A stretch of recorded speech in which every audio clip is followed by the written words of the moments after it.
మేషరాశి ఫలితాలు ఇప్పుడు చెప్పుకుందాం. మేష వృశ్చికోర్భౌమః.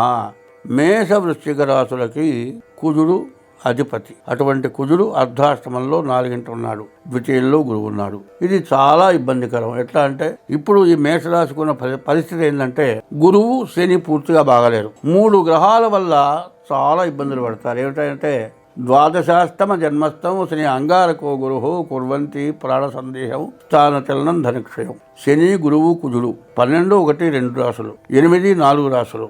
ఈ రాశుల్లో గనక శని కానీ కుజుడు కానీ గురువు కానీ ఉంటే ద్వాదశాష్టమ జన్మస్థం శని అంగారకో గురువు కుర్వంతి ప్రాణ సందేహం, బతకడం చాలా కష్టంగా ఉంటుంది. ఉన్న చోటు నుంచి ఇంకో చోటికి వెళ్ళిపోవాల్సిన పరిస్థితి వస్తుంది. ధనక్షయం, డబ్బు విపరీతంగా ఖర్చు అయి బతకడం చేతగాని పరిస్థితి వస్తుంది.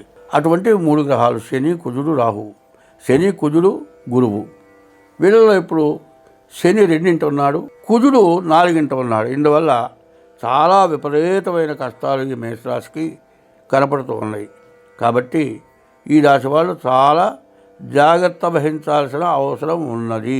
పైన ఇంకోటి ఏంటంటే ఏలినాటి శని రాబోతుంది. మార్చి 30వ తారీఖుకి శని కుంభం నుంచి మీనానికి వస్తాడు. ఆ టైంలో ఇంకా కష్టదశ. కాబట్టి ఈ రాశి వాళ్ళు ఎప్పుడు కూడా మీ యొక్క డేట్ ఆఫ్ బర్త్ ద్వారా కానీ మీ హస్త సాముద్రికం ద్వారా కానీ మీ జాతకం చూపించుకొని దానికి తగిన శాంతులు చేసుకోవటం చాలా అవసరం. అయితే ఇప్పుడు కుజుడు గురువుడి గురించి చెప్పుకున్నాం, బాగుండని గ్రహాల గురించి చెప్పుకున్నాం. బాగున్న గ్రహాలు ఇందులో ఉన్నాయి. కేతువు 1, బుధుడు 2, శుక్రుడు 3, శని 4. ఈ గ్రహాలు పూర్తిగా బాగా ఉన్నాయి. గురువు మాత్రం మధ్యస్థంగా ఉన్నాడు. అయితే 5 గ్రహాలు ఉన్నాయి. 5 గ్రహాలు శని ఏమో ఒక రకంగా నష్టపరుస్తాడు, ఒక రకంగా లాభపరుస్తాడు గురువు. కానీ ఇది బాగా మంచి లాభించే టైము. ఈ మంచి లాభించే టైంలో ఏమవుతుంది, గురువు కుజుడు వల్ల విపరీతమైన నష్టం, విపరీతమైన ఇబ్బంది కలిగేటువంటి పరిస్థితి. ఎటువంటి అశ్రద్ధ చేయకుండా ముందు మీ జాతకాన్ని చూపించుకోండి. ఆ దోషాలు ఉన్న వాటికి నివృత్తి చేసుకోండి.